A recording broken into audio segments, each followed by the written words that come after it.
development.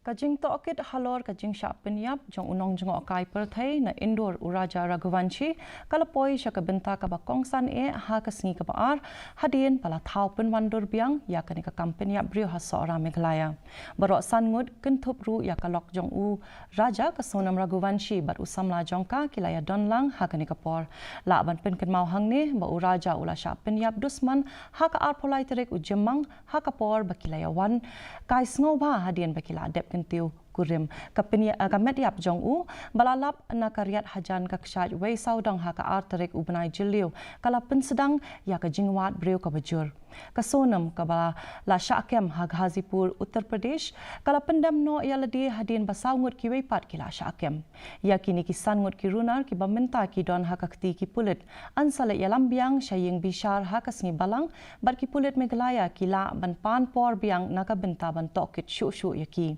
kani ka Pynïap Briew kala penkhi win ya ka shnong Sohra brok kawai bat ka shnong ka baduna bha haki kam bamman ikhle du i jongki pulit ikong ida shisha nongrang ila penpau ba amshim ladon kanu ka Pynïap Briew ha ka ne kathan la bun post na menta Sandur dia kata reconstruction akabang ikut kesunam ke yang hai raja yang hai akash yang hai kiwe yang hai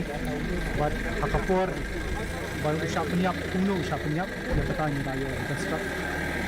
lalu ina apa kita jadi kedon sahawai kawai buat dia kata kawai apa ni nak kanu rajaka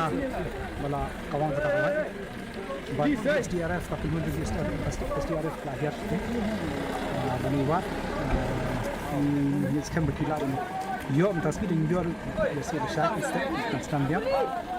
Di ini ka reconstruction kalau projek. Jingtohkit kerja, berkumpul ki pelakon ini. Di kasih saya kita dalam beteng di Jingtohkit.